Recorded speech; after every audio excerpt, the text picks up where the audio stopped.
Kemudian setelah itu dia perintahkan. Jadi ziarah kubur ini memiliki 3 hukum. Pertama, disunnahkan. Setelah itu datang larangan dari hadits Nabi sallallahu alaihi wasallam. Setelah itu datang perintah. Nah, sebenarnya di sini ada kaidah usul fiqh. Kalau kita ingin lihat ketika kita dapatkan seperti ini, itu bagaimana hukum? Disunnahkan, setelah itu dilarang, kemudian setelah itu diperintahkan. Ketika terjadi seperti ini dalam syariat, maka dia hukumnya akan kembali ke hukum yang pertama. Jadi saya kembali pahamkan ini, mudah-mudahan bisa paham ya.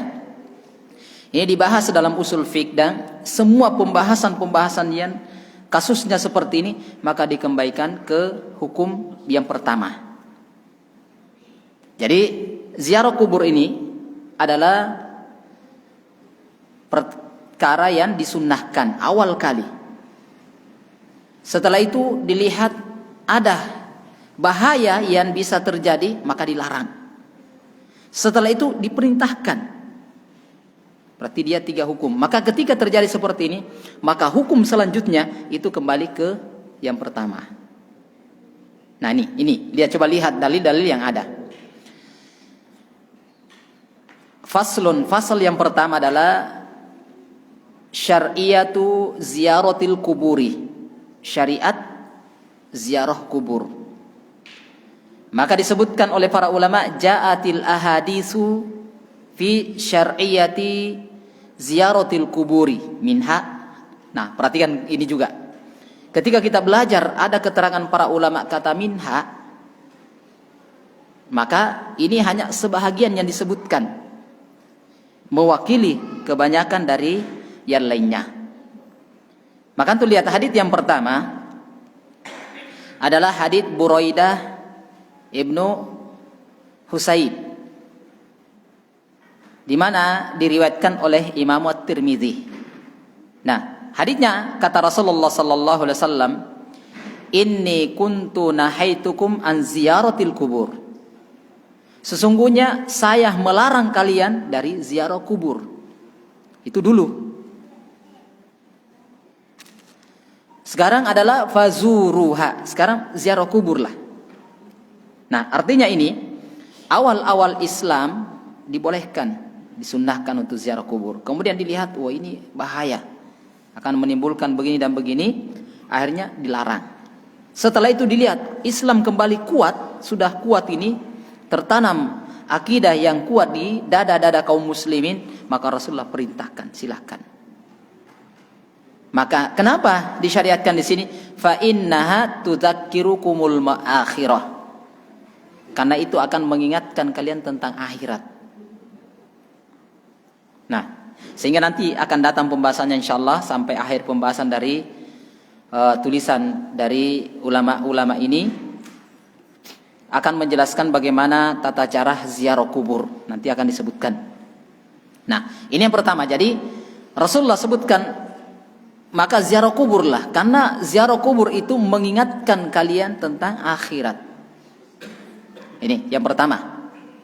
Hadits yang kedua datang dari hadits Abi Sa'id Al-Khudri, juga secara marfu diriwayatkan oleh Imam Al-Baihaqi dengan sanad yang sahih, disahihkan oleh Syekh Al-Albani rahimahullahu taala dalam Ahkamul Janaiz, di mana Nabi kita sallallahu alaihi wasallam pun mengatakan, inni nahaitukum an ziyaratil kubur, sama semua lafadznya.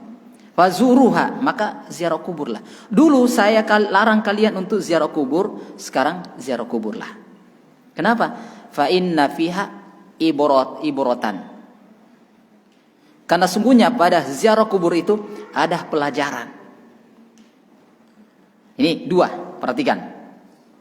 Mengingatkan adanya akhirat. Yang kedua, ada pelajaran di situ yang akan kita dapatkan. Hadits yang ketiga dari hadits Anas ibn Malik, juga diriwayatkan oleh Imam Al-Baihaqi dan Imam Al-Hakim, dan hadits ini dihasankan oleh Syekh Al-Albani rahimahullahu taala. Hadits yang ketiga Kata Nabi kita Muhammad sallallahu alaihi wasallam, kuntu nahaitukum an ziyaratil kubur. Dulu saya larang kalian ziarah kubur, ala fazuruha. Sekarang ziarah kuburlah.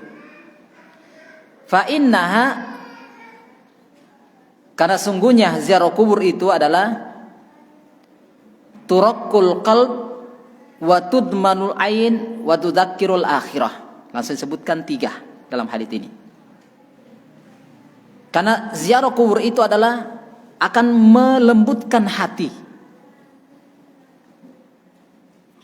Jadi ketika agak sulit menerima nasihat, datang hadis tapi semuanya tidak bermanfaat, berarti kita ini butuh ziarah kubur. Yang kedua adalah watudma'u al-ain.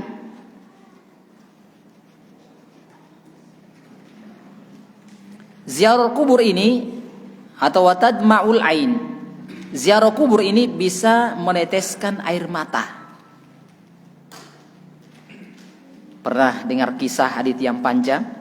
Adalah kisah Utsman ibnu Affan radhiyallahu an, ketika beliau bersama para sahabatnya, ketika beliau menjadi seorang khalifah, maka ketika ziarah kubur maka beliau itu menangis. Sampai disebutkan dalam riwayat, air matanya itu bukan menetes tapi mengalir membasahi jenggotnya. Sampai para sahabatnya itu heran ketika diingatkan tentang ngerinya neraka, maka beliau tidak menangis. Tetapi ketika dia ziarah kubur, maka dia teteskan air mata. Kenapa? Dia ingatkan bahwasanya kuburan ini adalah merupakan awwalu manazilil akhirah, awal persinggahan untuk menuju negeri akhirat. Sebagaimana Rasulullah sallallahu alaihi wasallam sebutkan, wa iyanju minha, jika selamat di situ, fama ba'dahu aisar, maka perjalanan setelahnya itu lebih mudah. Tapi kalau tidak, wa illam yanju minha, kalau tidak selamat, fama ba'dahu asyad, maka perjalanan selanjutnya itu lebih sulit. Nah, ini sehingga beliau menangis terkait dengan masalah ini. Kemudian sama di hadits yang pertama kita sebutkan, wa tudzakkirul akhirah, mengingatkan kita adanya akhirat. Ini jamaah yang dimuliakan dan dirahmati oleh Allah Subhanahu wa taala, hadits yang ketiga. Karena hampir sama ininya lafaz dari hadits, kita masuk ke hadits yang keempat. Nah, disebutkan di sini ada 5 hadits yang dibawakan oleh penulis di dalam kitab ini. Hadits yang keempat adalah hadits Abu Hurairah riwayat Imam Abu Dawud, di mana sama lafadznya. Inni nahaitukum an ziyaratil kubur. Dulu saya melarang kalian untuk ziarah kubur, fazuruha, sekarang ziarah kuburlah. Kenapa? Fa innaha tudzakiru bil maut. Karena mengingatkan kepada kita tentang kematian. Berarti sudah beberapa ini. Ini mengingatkan kematian. Kalau tadi mengingatkan akhirat, ini mengingatkan kematian. Melembutkan hati, bisa meneteskan air mata. Ada pelajaran di situ. Ini hadits yang keempat. Hadits yang kelima dari hadits Abdullah bin Mas'ud riwayat Imam Al-Baihaqi. Lihat, sama lafadznya. Kuntu nahaitukum an ziyaratil kubur. Saya larang kalian dari ziarah kubur dulunya. Fa innaha, sekarang fazuruha, sekarang ziarah kuburlah. Fa innaha adalah tazhadu ad-dunya. Ziarah kubur itu akan menjadikan kita zuhud terhadap dunia. Nah, ini kata Rasulullah sallallahu alaihi wasallam, dan telah kita pahami ya bahwasanya apa itu zuhud. Nah, ini biasanya kita salah memahami di sini ketika tidak paham. Sebahagian di kalangan kita mengatakan ketika zuhud terhadap dunia, pakaiannya tidak boleh bagus, rumahnya tidak boleh besar, tidak boleh punya kendaraan yang bagus. Kapan bagus berarti tidak zuhud. Nah, itu tidak seperti itu. Oleh karena itu guru-guru kita, ustadz-ustadz kita, ulama-ulama kita terus mengingatkan kepada kita tentang zuhud. Walaupun dunia itu berada di bawah telapak kakinya atau di genggamannya, tapi bukan dunia yang mengatur dia yang mengatur dunia. Itulah orang zuhud. Jadi bukan berarti kita dikatakan zuhud, rumahnya harus, ya itulah yang kita pahami selama ini. Jadi tidak. Jadi jangan menganggap misalnya ketika kendaraannya bagus, rumahnya bagus, pakaiannya bagus dan yang lainnya bagus, kita oh ini tidak zuhud ini. Itu keliru. Itu keliru. Tetapi yang namanya zuhud adalah dia mampu menjadikan dunia itu dia yang mengatur, bukan diatur oleh dunia. Artinya kita lihat ketika terdengar suara adzan, kita masih disibukkan dengan pekerjaan. Tetapi ketika terdengar adzan kita hentikan, kemudian kita laksanakan kewajiban, setelah itu kita kerjakan lagi. Itulah namanya orang zuhud seperti itu. Itu jamaah yang dimuliakan dan dirahmati oleh Allah Subhanahu wa taala. Ini di antara hikmah-hikmah ini jelas. Ternyata ziarah kubur ini memiliki banyak manfaat jamaah. Maka qala Imam As-Sun'ani rahimahullahu taala dalam kitab beliau Subulus Salam, setelah beliau bawakan hadits-hadits ini tentang ziarah kubur, maka qala rahimahullahu taala beliau mengatakan wal kullu dalun ala masyru'iyati ziyaratil kuburi. Hadits-hadits yang telah kita sebutkan 5 itu semuanya menjelaskan tentang syariat ziarah kubur. Syariat ziarah al-kubur. Kemudian disebutkan wa bayanul hikmati fiha. Juga hikmah di balik adanya ziarah kubur. Nah ini jamaah yang dimuliakan dan dirahmati oleh Allah Subhanahu wa taala. Ini jamaah yang dimuliakan oleh Allah Subhanahu wa taala. Bahkan dalam keterangan penulis kitab Aunul Ma'bud, setelah dia sebutkan hadits Abu Hurairah tadi, fazuruha fa innaha tudzakiru bil maut, karena itu mengingatkan kamu tentang kematian. Maka beliau menjelaskan di sini bahwasanya qala rahimahullahu taala wa dzakarul mauta, maka yazhadu fid dunya wa yarghabu fil akibih. Artinya ini menjadikan kepada kita ketika mengingat kematian menyebabkan kita zuhud terhadap dunia dan khawatir akan iqab, siksaan dari Allah Subhanahu wa taala. Maka oleh karena itu para ulama menjelaskan setelah mereka uraikan hadits-hadits tentang ini, maka mereka menjelaskan fatabayyana mimma taqaddama annal hikmata fi ziyaratil kubur. Maka dari hadits-hadits yang telah kita sebutkan, maka nampaklah jelas tentang hikmah di balik ziarah kubur. Yang pertama adalah tadzkirul akhirah, mengingatkan kita tentang adanya akhirat. Satu. Yang kedua adalah al-ibratu. Ibrah itu banyak sekali pelajaran yang bisa kita petik. Pasti ada pelajaran penting di balik itu. Yang ketiga adalah tarqiqul qalb, melembutkan hati. Yang keempat kata para ulama adalah tadmi'ul ain. Tadmi' bisa meneteskan air mata. Yang keempat adalah tadzkirul maut, mengingat kematian. Ternyata kemarin teman kita ngobrol dan sejenisnya ternyata meninggal ya. Nah, ini mengingatkan kita tentang oh ternyata kita juga akan seperti ini. Sehingga nanti akan disebutkan bagaimana ketentuan dan syarat ketika ziarah kubur. Intinya dulu ini adalah bagaimana kita apakah disyariatkan atau tidak. Ketika disyariatkan, apa hikmah di balik itu? Inilah hikmahnya. Kemudian yang keenam adalah watazhidun fid dunya, menyebabkan kita itu zuhud terhadap dunia. Ini jamaah yang dimuliakan dan dirahmati oleh Allah Subhanahu wa taala dari uraian Imam As-Sun'ani rahimahullahu taala.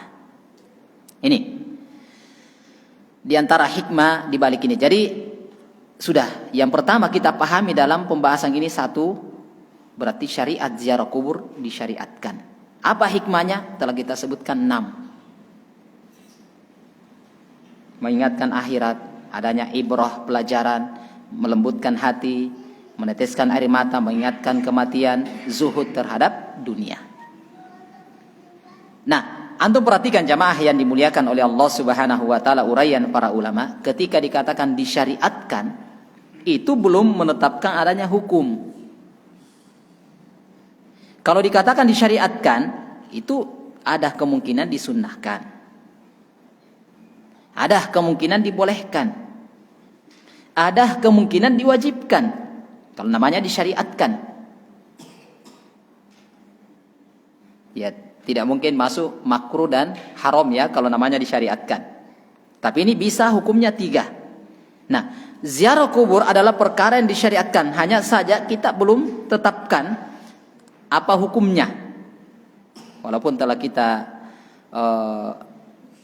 ingatkan tadi, itu dari pembahasan-pembahasan sebagai kesimpulan. Tapi kita coba lihat bagaimana uraian para ulama tentang hukum ziaratul kubur. Sehingga disebutkan sini hukmu ziaratil kubur.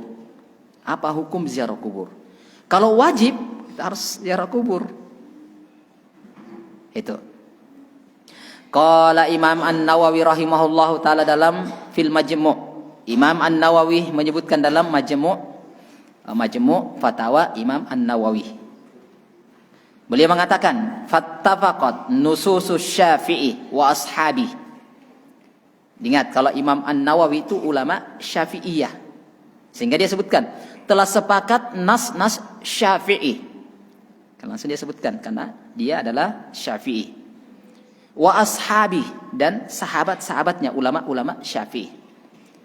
Ala annahu yustahabbu lirrijal az-ziyaratal kuburi. Disunnahkan bagi laki-laki untuk ziarah kubur. Ini kata beliau. Jadi ini muncul lagi sebenarnya pertanyaan, karena Imam An-Nawawi mengatakan lirrijal. Nah, bagaimana dengan wanita? Nanti tunggu sebentar.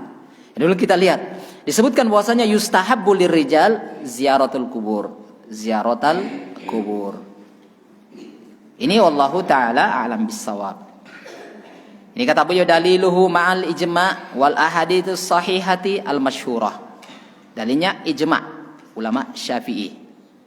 Juga dalil-dalil yang telah masyhur. Ini jamaah yang dimuliakan dan dirahmati oleh Allah Subhanahu wa taala. Ini kata mereka.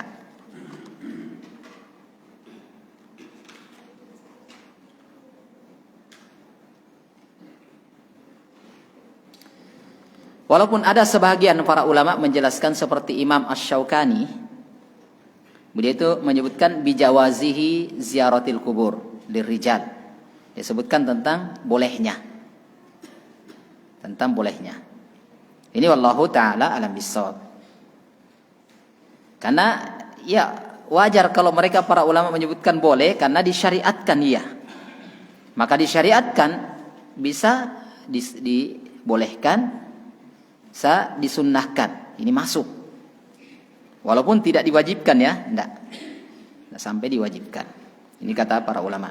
Bahkan kesimpulannya kata para ulama di sini ketika disebutkan wal amru fiha si'atun insyaallah.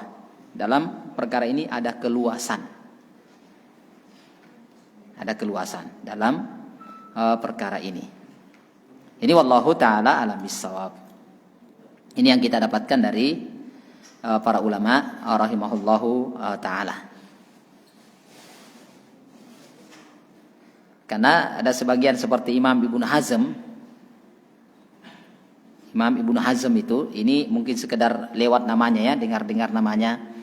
Imam Ibnu Hazm ini beliau adalah merupakan murid daripada Daud Ad-Dhahiri. Imam Daud Ad-Dhahiri, ulama Dhahiriyah. Pokoknya apa yang nampak dari itu, itulah hukumnya. Itu namanya ulama zahiriyah. Dia langsung dia pahami dari zahirnya nas. Beliau mengatakan bahwasanya ziaratul kubur wajib, walau marratan wahidah, walaupun satu kali. Nah, inilah yang kita sebutkan. Karena kata disyariatkan menutup 3 kemungkinan. Boleh, sunnah, wajib. Dan itu ada ulamanya, dari ulama-ulama sunnah menyebutkan ini.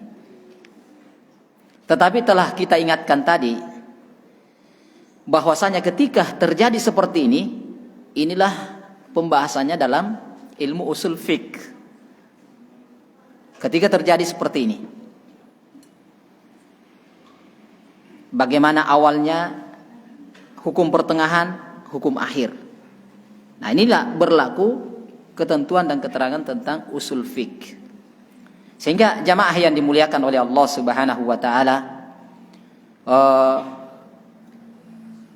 tidak lengkap yang namanya pembahasan kalau kita tidak pernah dengar pembahasan, lewat pembahasan berkaitan dengan usul fiqh.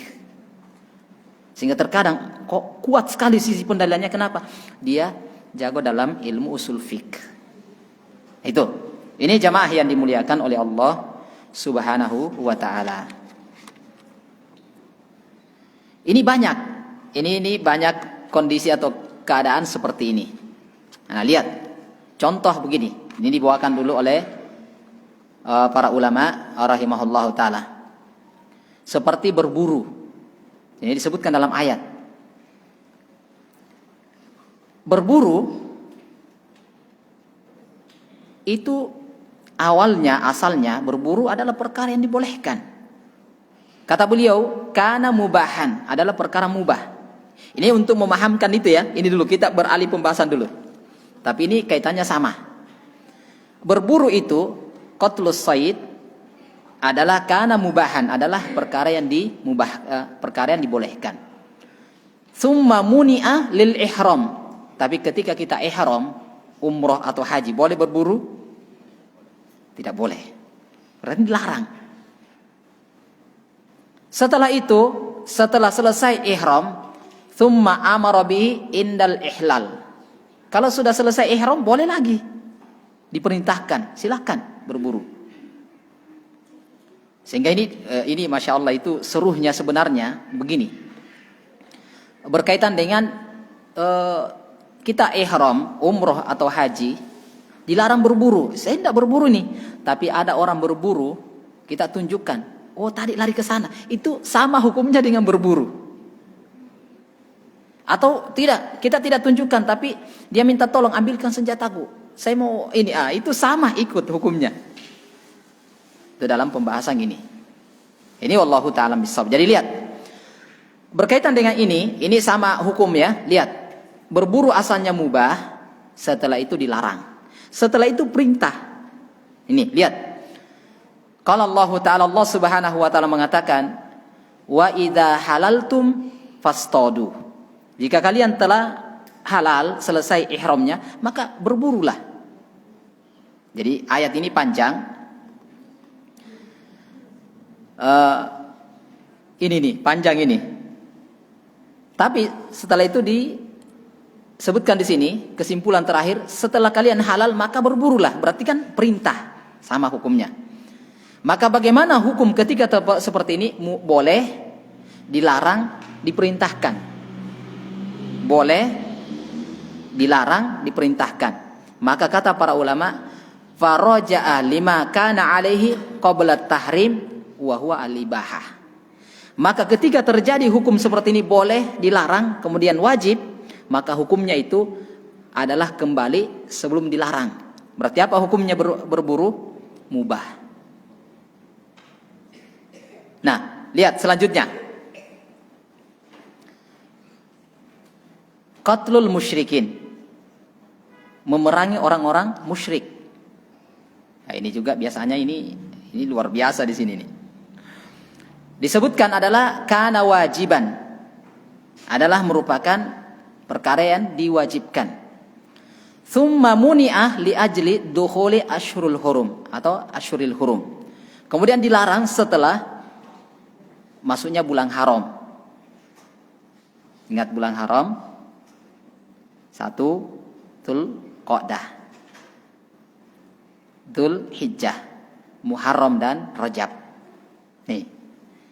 Setelah itu diperintahkan lagi ketika selesai bulan haram ini, summa amara bi inda insilahiha. Kemudian setelah itu diperintahkan lagi setelah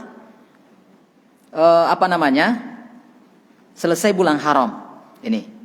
Maka disebutkan faidan salaha ashurul hurum faqatulul musyrikin. Maka bagaimana hukum seperti ini? Kemudian dilarang, kemudian diperintahkan. Dia asalnya wajib, dilarang, kemudian diperintahkan. Maka kata para ulama, faraja'a ila ma kana alaihi qablal man'i. Maka hukumnya kembali kepada sebelum dilarang. Maka wa huwa al-wujub, adalah wajib. Seperti itu. Nih.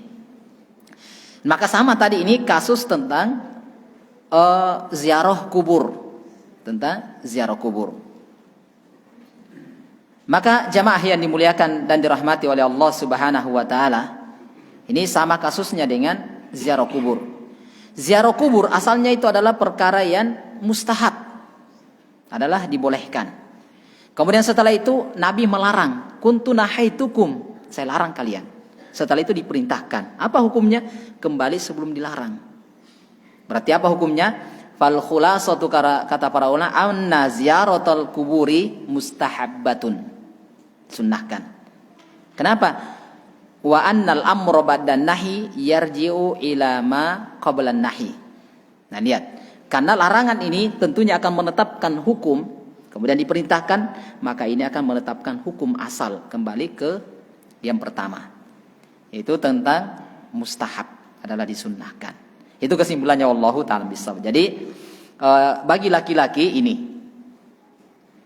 jelas dari keterangan-keterangan orang yang para ulama, dari dalil-dalil yang ada, dan banyak hukum-hukum yang berkaitan ini banyak ya, mirip-mirip ini.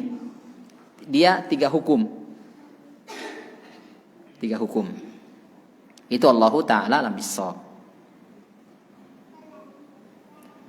Nah, kemudian selanjutnya kata beliau, ini bagi laki-laki. Muncul pertanyaan, bagaimana dengan perempuan?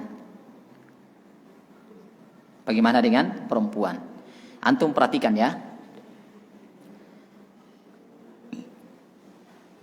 Ketika penetapan hukum, memang dalam syariat itu disebutkan biasanya keumuman. Keumumannya hukum ini berlaku ini, maka itu asalnya berlaku juga untuk si wanita, si perempuan. Kecuali ada penghususan, baru dikatakan, oh ini hukum khusus untuk laki-laki.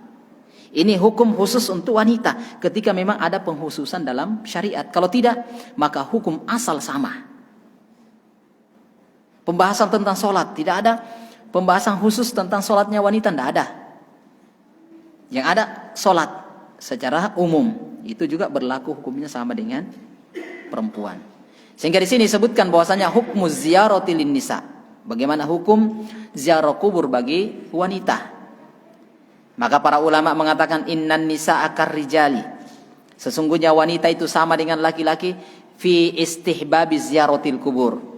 Dalam ziarah kubur. Kenapa? Karena keumuman hadits Nabi sallallahu alaihi wasallam yang telah kita bacakan adalah fazuruha.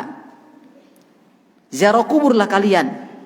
Nah, perhatikan ini butuh didetailkan. Biasanya kita, oh ini kan berarti laki-laki perempuan. Enggak. Nah, lihat. Kata-kata fazuruha itu menjelaskan bentuk perintah untuk semua laki-laki dan perempuan. Seandainya ziarah kubur ini khusus untuk laki-laki saja, tidak dibolehkan bagi wanita, maka pasti disebutkan ini untuk laki-laki, khassah lirijal, khusus untuk laki-laki. Imam Asy-Syaukani rahimahullahu taala mengatakan, tarkul bayan inda waqtil haja la yajuz. Meninggalkan penjelasan saat dibutuhkan itu tidak boleh. Nah, ketika ziarah kubur ini, apakah dibutuhkan hanya untuk laki-laki? Tidak, dibutuhkan juga untuk perempuan. Tapi kenapa Nabi Sallallahu Alaihi Wasallam dia tarkul bayan, meninggalkan rincian?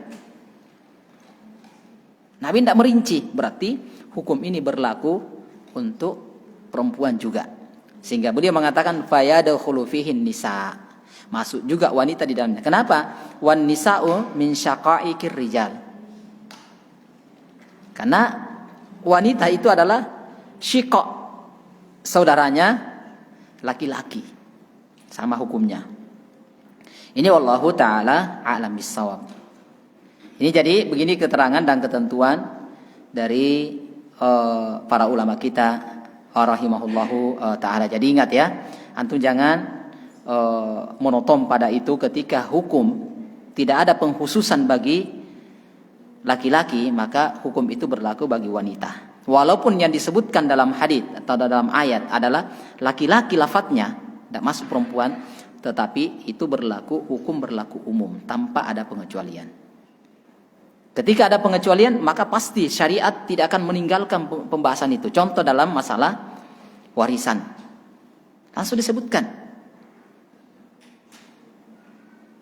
bahwasanya bahagian perempuan itu setengah dari laki-laki. Kalau seandainya sama, maka tidak mungkin dirinci oleh syariat kita. Maka ini, sehingga Imam Asy-Syaukani itu menyebutkan kaidah yang luar biasa, tarkul bayan inda waqtil haja la yajuz. Tidak boleh meninggalkan penjelasan rincian di saat dibutuhkan. Ini wallahu taala alam bissawab. Itu juga dibahas dalam ilmu usul fiqh. Wallahu taala alam bissawab.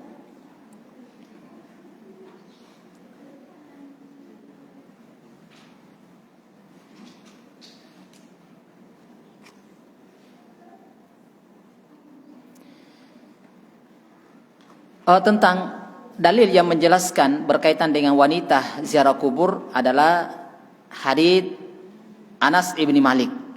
Hadits Anas ibni Malik di mana diriwayatkan oleh Imamul Bukhari.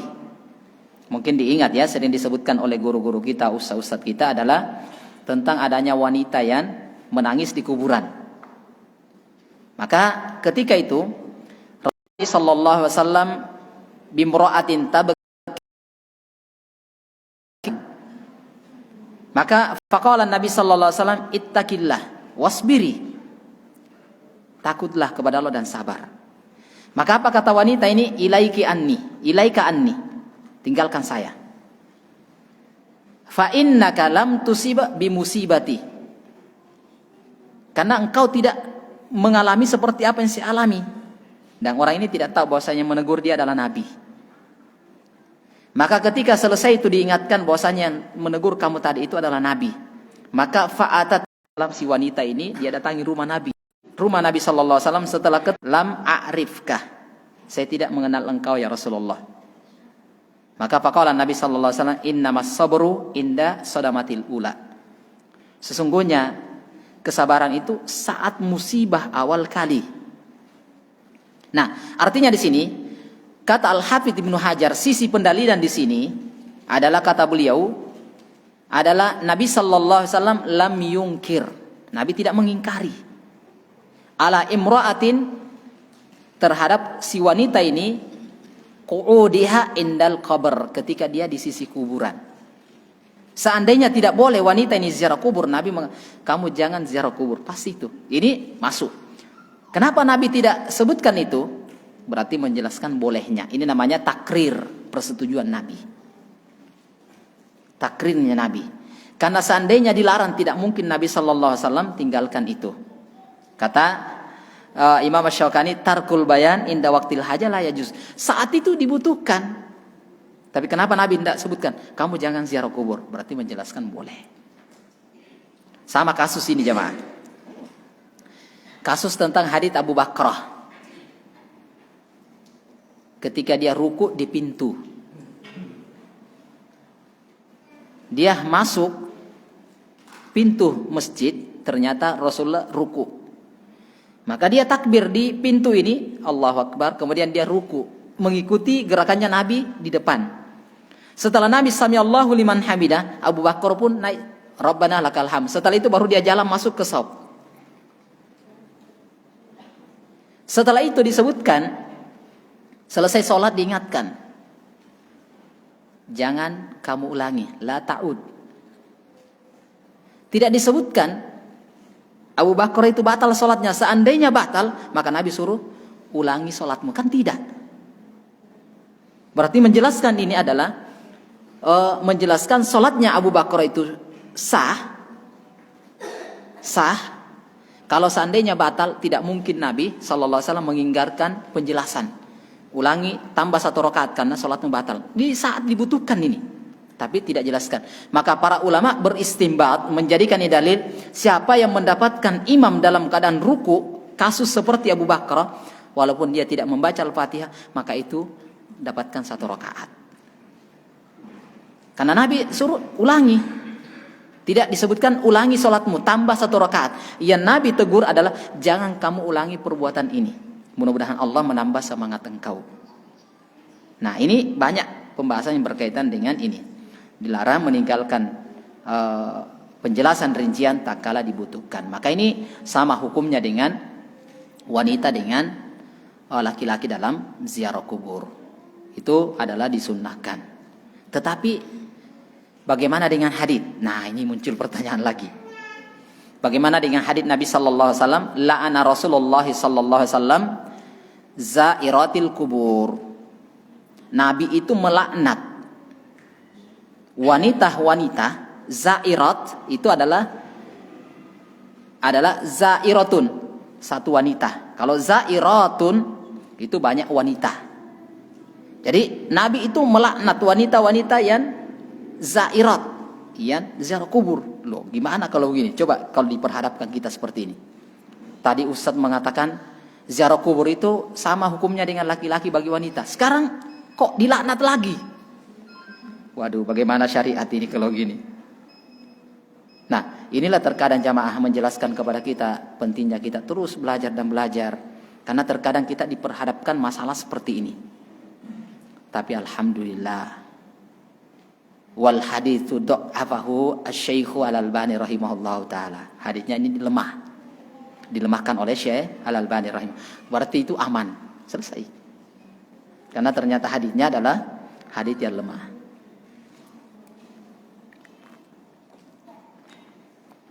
Tentang Nabi melaknat wanita-wanita yang ziarah kubur. Ternyata hadisnya lemah, berarti alhamdulillah aman. Sedikit lagi insyaallah. Nah, tetapi ada hadis yang sahih. Ini kembali masalah lagi. Kalau yang tadi saya bacakan iya lemah. Tapi ternyata ada hadis dari beberapa sahabat. Satu dari hadis Abu Hurairah. Yang kedua Hasan ibnu Thabit. Yang ketiga Abdullah ibn Abbas. Ternyata wasahhahahu Syekh Al-Albani rahimahullah taala fil Irwa. Sahih hadisnya. Apa itu hadisnya? La'anallahu zawaratil kubur. Ini bukan Nabi yang melaknat. Kalau tadi Nabi melaknat, hadisnya lemah. Ini langsung Allah Rabbu Jalla wa Ala yang melaknat zawarat. Yang orang yang ziarah kubur. Ini lebih di atas lagi. Nah, jadi bagaimana kalau begini? Berarti ada pertentangan, ada kontradiksi antara keterangan tadi dengan ini. Oh, ini yang benar ini, hadisnya sahih. Nah, kalau begitu. Nah, ketika seperti ini dibutuhkan pembahasan yang lebih detail. Coba lihat. Maka qala Imam Al-Qurtubi rahimahullahu taala dalam Ahkamul Janaiz. Ini alhamdulillah ada penjelasan dari siapa? Imam Al-Qurtubi. Bagaimana maksud hadis ini? Karena tadi disebutkan laki-laki sama wanita, berarti sunnahkan. Tapi Allah melaknat wanita ziarah kubur. Nah, bagaimana hadis dalam ini? Dan ingat ya, ini juga bocoran sedikit. Ketika kita dapatkan dua hadis yang terjadi kontradiksi kayak bertolak belakang, atau hadis dengan ayat terjadi kayak kontradiksi bertolak belakang. Nah, apa yang harus dilakukan? Ini disebutkan dalam usul fiqh itu ada 3 ketentuan. Yang pertama adalah kita kompromikan dikompromikan cara yang pertama. Sama-sama sahih ini. Kalau lemah satu aman, tapi masalahnya dua-duanya sahih. Antara hadits A dengan hadits B sahih. Tidak mungkin kita tinggalkan. Nih. Nah, ini ternyata tidak bisa dikompromikan. Tidak bisa dikompromikan. Terus masuk ke ketentuan yang kedua. Apa itu? Adalah terjadinya nasikh wal mansukh. Oh, hadits ini sahih tapi dihapus dengan adanya hadits ini. Contoh dalam Al-Quran itu ayat dihapus oleh hadits. Dulu ketentuan dikatakan sesusuan itu 10 kali menyusui. Sekarang ini dihapus dengan adanya hadits cukup 5 kali. Itu nanti dibahas juga di situ. Nah, karena waktu jamaah. Ini lihat. Bagaimana kalau begini? Jadi yang mana yang dimaksudkan dilaknat? Kata Imam Al-Qurtubi rahimahullahu taala, al-la'nu al-madhkuru fil hadits, yang dilaknat dalam hadits, la'anallahu zawaratil kubur, Allah melaknat wanita-wanita yang ziarah kubur. Kata beliau, innama huwa lil mukthirati atau lil mukthirati minaz ziyarat. Nah, ini ternyata ini maksudnya, Masya Allah, adalah wanita-wanita yang menjadikan ziarah kubur itu rutinitasnya, itu dia. Nah, itu yang dilaknat.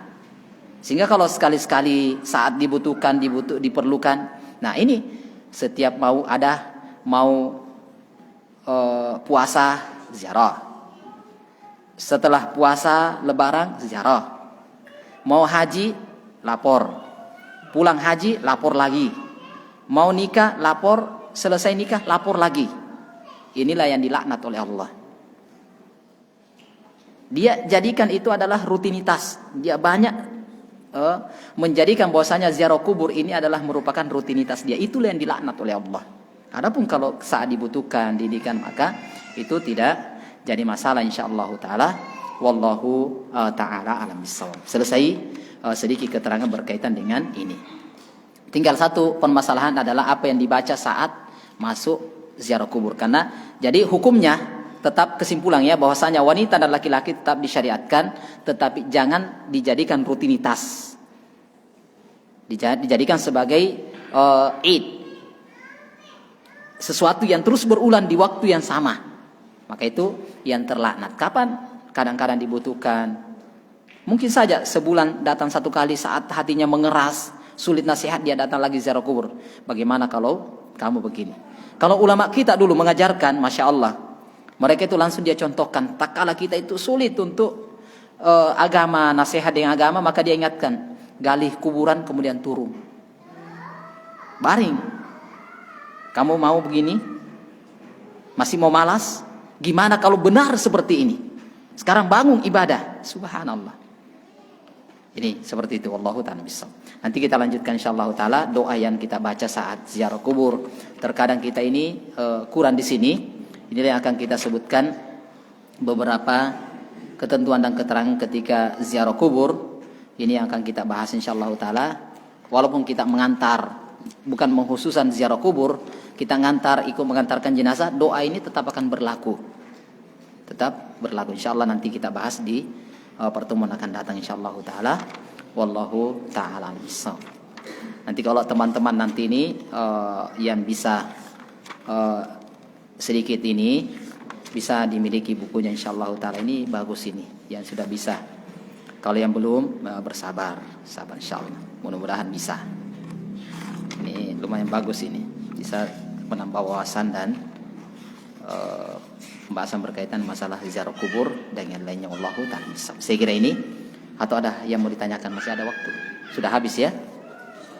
Ya, fadhal.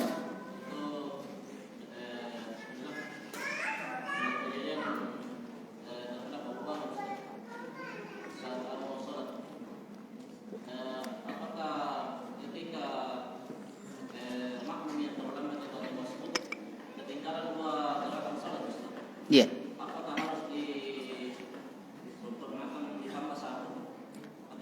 Iya. Nah, ini kalau ini kasus kita sebutkan tadi khusus dengan kasus atau keadaan atau kondisi Abu Bakar ya. Ini dibahas oleh para ulama. Kondisinya ini yang dapat. Ketika kita mendapatkan imam ruku bersama imam, berarti masih terhitung 1 rakaat. Tapi kalau imamnya kita baru turun dia sudah naik, maka tidak. Yang kedua, apalagi tertinggal 2 gerakan. Ini dihindari. Jadi sehingga Nabi sallallahu alaihi wasallam mengingatkan, "Wa ma adraktum fasallu." Kalian dapatkan imam dalam kondisi seperti itu, ikut bersama imam. Wa ma fatakum fatimmu, apa yang luput tinggalkan. Artinya sempurnakan. Itu. Jadi ini yang perlu kita lihat ketika kita berdiri untuk nunggu ini akhirnya ketinggalan 2 rakaat. Ini jangan itu. Artinya ikuti apa yang dilakukan oleh imam. Terkadang kita itu seperti itu. Terlalu panjang bacaannya, kita ini bukan ditunggu oleh imam, kita yang harus mengikuti imam. Innama ju'ilal imam liutamma bih, untuk diikuti. Jadi ketika imamnya agak cepat, walaupun cepat tapi tetap tumakninah, kita yang harus ngimbangi. Jangan kita biarkan sujudnya lama sampai dia sudah berdiri, sudah baca masih sujud. Nah ini, kalau ingin sujudnya panjang, sholat sendiri. Ketika sholat sunnah, sholat malam. Tapi ketika imam, kita ada keterkaitan dengan imam. Ada keterkaitan dengan imam. Ini wallahu ta'ala bisawab. Dibahas juga oleh para ulama berkaitan begini. Apakah tetap terhitung dapatkan 1 rakaat? Saya dapatkan imam ruku. Tapi ini imam panjang sekali bacaannya. Salat tarawih. 1 rakaat 1 juz. Dia duduk santai di belakang main HP. Pas imam ruku, baru dia masuk. Ini tidak dapat. Karena ini disengaja. Ini faktor sengaja. Kalau tadi itu memang sesuatu yang tidak disengaja. Kalau disengaja, para ulama mengatakan tidak dihitung. Dia tetap dianggap tidak mendapatkan 1 rakaat. Karena disengaja. Dia tunggu-tunggu. Nah inilah amalan kita. Banyak-banyak seperti ini. Imamnya lama. Sudah kita tunggu saja. Nanti dia ruku, baru kita masuk ruku. Ini musibah. Nah ini wallahu ta'ala bisawab. Jadi itu tidak boleh ya. Jadi seperti tadi. Jadi diupayakan jamaah untuk jangan tertinggal 2 gerakan dari gerakan imam. Jangan karena kita ingin habiskan bacaan, tidak usah dihabiskan. Baru setengah, putus, ikuti imam. Kalau memang tidak tumakninah, tinggalkan, karena tidak kan sah. Tapi selama dia masih tumakninah, sudah berarti wallahu ta'ala bisawab. Ya sudah teriakan memanggil kita insyaallah taala. Cukup ya, tidak ada lagi. Nah, insyaallah nanti di pertemuan akan datang kita lanjut karena terlalu serius akhirnya habis waktu. Ini masya Allah. Barakallahu fikum jami'a. Saya kira ini wallahu ta'ala bisawab. Subhanakallahumma rabbana wa bihamdik asyhadu an la ilaha illa anta astaghfiruka wa atubu ilaik. Assalamualaikum warahmatullahi wabarakatuh.